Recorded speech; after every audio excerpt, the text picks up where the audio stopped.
Hello friends, दोस्तों, आपका दोस्त हरिशंकर आज फिर अपना एक वीडियो लेकर के आया है म्यूचुअल फंड सही चैनल के अंदर।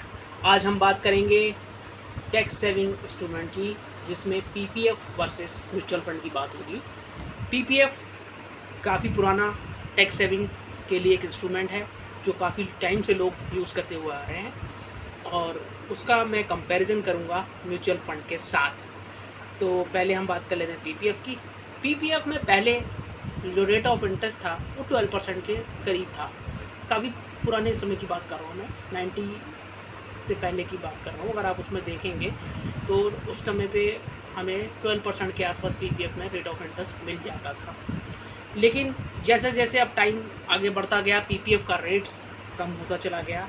और अगर हम करंट फाइनेंशियल ईयर की बात करें तो पीपीएफ के अंदर जो रेट ऑफ इंटरेस्ट है आपका करंट फाइनेंशियल ईयर में वो 7.1% है, जो कि बहुत कम है, बहुत ही ज़्यादा कम है। और जब 12% मिल रहा था 95 के अंदर, और तब भी अगर हम कंपैरिजन करते म्यूचुअल फंड के साथ, तो भी आपको म्यूचुअल फंड हर तरीके से पीपीएफ से ज़्यादा रिटर्न देता हो जाएगा। अगर आप कंपैरिजन करके देख सकते हैं, पीछे अपना कोई भी म्यूचुअल फंड आप एक उठा लीजिएगा जो उस समय पे मौजूद था। जैसे मैं एक एग्जांपल के लिए आपको बता देता हूँ, उस समय पे एक एचडीएफसी का टैक्स सेवर फंड था। आप उसको कंपेयर कर लीजिएगा, लास्ट 10 ईयर या 15 ईयर्स का रिटर्न देख लीजिएगा पीपीएफ के साथ कंपैरिजन करके, कि उसमें आपको क्या रिटर्न मिल रहा है। आप चौंक जाएंगे कि कितना डिफरेंस है पीपीएफ और उसके अंदर रेट ऑफ इंटरेस्ट। अगर आप देखेंगे, बहुत ही अच्छी रिटर्न आपको म्यूचुअल फंड के अंदर मिलती है, जबकि पीपीएफ से आप कंपैरिजन करेंगे तो आपको कोई भी बेकार बिल्कुल रिटर्न मिलती है। तो अब रिटर्न्स की बात हो चुकी है, अब हम बाकी चीज़ों पे और बात कर लेते हैं। अगर हम कंपैरिजन कर रहे हैं तो जैसे आपको पता ही है कि टैक्स सेविंग के अंदर जो भी इंस्ट्रूमेंट्स है टैक्स सेविंग में, उसमें एक लॉक इन पीरियड होता है। पीपीएफ के अंदर भी आप 15 ईयर्स के लिए रिटर्न मतलब 15 ईयर्स के लिए अकाउंट ओपन होता है। ये 15 ईयर्स के लिए आपको पैसा उसके अंदर डालना होता है। हालांकि उसमें आप 7 ईयर्स के बाद एक कुछ शर्तों के साथ आप उसमें पैसा निकाल सकते हैं। कुछ आपकी कुछ पर्टिकुलर केस के अंदर आप उसमें से अपना पैसा निकाल सकते हैं। पर जो अकाउंट नॉर्मली लोग खोलते हैं वो 15 ईयर्स के लिए खोलते हैं और 15 ईयर्स के बाद ही पैसा लेते हैं। तो ऐसे ही म्यूचुअल फंड भी अगर आप टैक्स सेविंग वाला लेते हैं तो उसमें 3 साल का लॉकिंग पीरियड होता है, और 3 साल के लिए आपको उसमें कम से कम पैसा आपका रखना पड़ेगा। और अगर आप वहीं सिप के थ्रू चले जाएंगे तो वो पीरियड थोड़ा बढ़ जाएगा, वो 4 ईयर्स हो जाएगा, क्योंकि आप उसमें मंथली पेमेंट कर रहे हैं। कुछ लोगों को ये पता नहीं होता, इसलिए मैंने ये एक्सप्लेन कर दिया है, क्योंकि काफ़ी लोग इसमें जो नए होते हैं वो कंफ्यूज हो जाते हैं।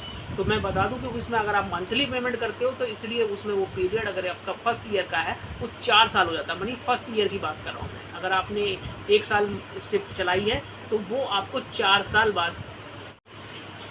दोस्तों, तो अगर आप दोनों का ही कंपैरिजन करेंगे तो आप देखेंगे कि आपको पीपीएफ के कंपैरिजन में म्यूचुअल फंड में बहुत ही अच्छी रिटर्न मिल जाएगी। तो मैं आपको सजेशन करूंगा कि आप अगर टैक्स सेविंग के लिए कोई भी इंस्ट्रूमेंट के लिए जा रहे हैं तो सबसे पहले आप म्यूचुअल फंड को प्राथमिकता दें, और उसके अंदर ही अपनी टैक्स सेविंग रिटर्न्स को टैक्स सेविंग के लिए उसके अंदर ही इन्वेस्टमेंट करें, ताकि वो आपको लॉन्ग टर्म में एक अच्छा रिटर्न आपको बना के देगा।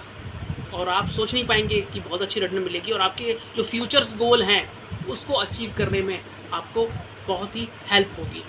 तो दोस्तों, आज हमारा विषय यही था, पीपीएफ वर्सेस म्यूचुअल फंड। और आपको कंपैरिजन देखना हो पुराने किसी फंड में, तो आप किसी भी पुराने फंड को उठा लीजिएगा टैक्स सेविंग का, और दोनों का कंपैरिजन आप करके देख लीजिएगा कि रिटर्न कितनी उसमें बढ़िया आ रही है। आप इसको गूगल पे आराम से सर्च करके देख सकते हैं, तो आपको उसमें डिफरेंस जो है वो आपको नज़र आ जाएगा कि आपको कितना डिफरेंस रिटर्न के अंदर नज़र आएगा। वो आप खुद देखेंगे तो ज़्यादा आपको अच्छा लगेगा। और मेरे बाकी वीडियोस भी म्यूचुअल फंड्स पे हैं, पुराने वीडियोस, उनके लिंक मेरे इस वीडियो में दिया गया डिस्क्रिप्शन के अंदर, तो आप उसको व्यू करें और मेरे पुराने वीडियोस भी करें। मेरे इस वीडियो को शेयर करें, लाइक करें, ताकि ये नॉलेज जो म्यूचुअल फंड की मैं दे रहा हूँ वो और लोगों तक भी पहुँच सके। और किसी भी पर्सन को अगर इन्वेस्टमेंट कराना है ऑनलाइन प्लेटफॉर्म चाहता है वो जहाँ से वो आराम से अपने ये जो है म्यूचुअल फंड के अंदर इन्वेस्टमेंट कर सकता है, तो वो दिए गए मेरे व्हाट्सअप नंबर पर फ़ोन कर सकता है या मैसेज कर सकता है, मैं उससे संपर्क कर लूँगा। थैंक यू दोस्तों, नमस्कार।